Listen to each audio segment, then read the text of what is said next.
अस्सलाम वालेकुम friends, welcome to my YouTube channel ज़ैम एंड गोस। और आज हम जिस मेडिसिन का रिव्यू करने जा रहे हैं उसका नाम है सिप्रालेक्स। सिप्रालेक्स 10 मिलीग्राम और 20 मिलीग्राम की पैकेजिंग में अवेलेबल है। ये यंगबैक फार्मास्यूटिकल्स की एक प्रोडक्ट है। अगर इसके साल की बात की जाए तो वो है एसिटाइलोप्रेम।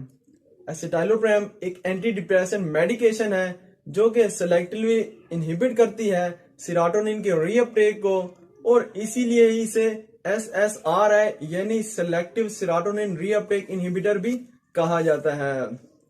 अगर इसे केमिकल स्ट्रक्चर को डिस्कस करें तो वो कुछ यूं है, जिसमें ये फ्यूजन है बेंजीन रिंग की फ्यूरोन रिंग से, और इसीलिए ही इसे हेटेरोसाइक्लिक बेंजोफ्यूरोन स्ट्रक्चर भी कहा जाता है।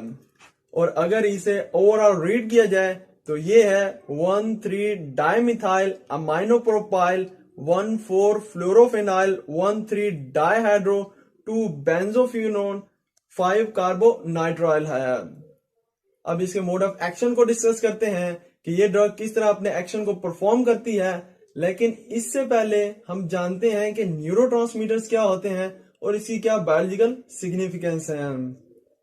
तो हमारे ब्रेन और सेंट्रल नर्वस सिस्टम से बहुत से केमिकल मैसेंजर्स रिलीज आउट होते हैं जो कि केमिकल मैसेंजर्स होते हैं, और ब्रेन मैसेज को ट्रांसपोर्ट करते हैं आपके मसल्स तक, और मेनली कंट्रोल करते हैं आपकी मसल्स मूवमेंट को, आपकी ब्रेन एक्टिविटी को, आपकी हार्ट बीट, हार्ट पल्स को, आपकी स्लीपिंग साइकिल को, आपकी डाइजेशन को, आपके मूड को, और इवन आपकी भूख, आपकी एपिटाइट को। और इन्हीं केमिकल मैसेंजर्स को ही हम न्यूरोट्रांसमीटर्स कहते हैं। तो जब ये रिलीज होते हैं और पास होते हैं नर्व सेल से, तो ये रेगुलेट और मेंटेन करते हैं अपनी एक्टिविटीज को। और इसकी बहुत सी टाइप्स हैं, जैसा कि डोपामीन हो गया, सेरोटोनिन हो गया, ग्लूटामेट हो गया, एपिनेफ्रीन हो गया, नॉर एपिनेफ्रीन हो गया, एसिटाइलकोलिन हो गया, ग्लूटामेट और गैबा वगैरह।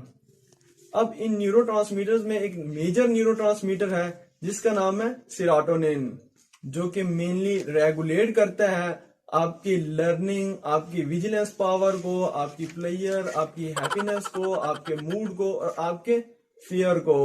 अब ये तो है नॉर्मल फिजियोलॉजी, मगर जब आप एंजाइटी या डिप्रेसिव स्टेट में होते हैं तो ये न्यूरोट्रांसमीटर जैसा कि सेरोटोनिन हो गया, ये प्री साइनेप्टिक न्यूरॉन से आगे साइनेप्टिक क्लेफ्ट में जाते हैं और फिर आगे पोस्ट साइनेप्टिक न्यूरॉन में नहीं जाते, बल्कि दोबारा वापस प्री साइनेप्टिक न्यूरॉन में इनकी रीअब्जॉर्प्शन और रीअपटेक हो जाती है, जिससे न्यूरॉन सेल में इनकी कंसंट्रेशन कम हो जाती है, और कंसंट्रेशन कम होने की वजह से ये अपने फिजियोलॉजिकल एक्शंस को परफॉर्म नहीं कर पाते। तो ये ड्रग एसिटाइलोप्रेम एक सिलेक्टिव सेरोटोनिन रीअपटेक इनहिबिटर है, जो कि सेरोटोनिन की जो रीअपटेक हो रही है प्री साइनेप्टिक न्यूरॉन में उसको इनहिबिट करती है, नहीं होने देती, जिससे सेरोटोनिन की कंसंट्रेशन न्यूरॉन में ज्यादा हो जाती है, और सेरोटोनिन आगे पोस्ट साइनेप्टिक न्यूरॉन में ट्रेवल करता है और अपने एक्शन को परफॉर्म करता है। अब इसके यूजेज और क्लिनिकल एप्लीकेशन को डिस्कस करते हैं। तो अगर आपको कोई भी मेजर डिप्रेसिव डिसऑर्डर हो, आपको टेंशन हो, स्ट्रेस हो, एंजाइटी हो, पेसिमिज्म हो, फीलिंग ऑफ गिल्ट हो, एपैथी हो, लैक ऑफ इंटरेस्ट हो, या अगर आपको रेस्टलेसनेस हो, तो इसके ट्रीटमेंट के लिए आप इसे यूज कर सकते हैं। साथ ही अगर आपको जनरलाइज एंजाइटी डिसऑर्डर हो, या अगर आपको किसी भी किस्म का कोई फोबिया हो, सोशल फोबिया हो, एगोरोफोबिया हो, एरोफोबिया हो, क्लस्ट्रोफोबिया हो, साइनोफोबिया हो, आर्टोफोबिया हो, या हीमोफोबिया हो, तो उसके ट्रीटमेंट के लिए भी इसे प्रिस्क्राइब किया जाता है। साथ ही अगर आपको OCD ऑब्सेसिव कंपल्सिव डिसऑर्डर हो, जिसमें आपको बहुत ज्यादा ख्यालात, अनवांटेड और अनयूजुअल थिंकिंग होती है, या अगर आप चीजों को बहुत जल्दी भूल जाते हो, तो उसके ट्रीटमेंट के लिए भी इसे रेकमेंड किया जाता है। साथ ही अगर आपका स्लीपिंग ऑर्डर डिस्टर्ब हो, आपको इंसोम्निया हो, या अगर आपको नींद ना आती हो, तो उसके ट्रीटमेंट के लिए भी इसे प्रिस्क्राइब किया जाता है।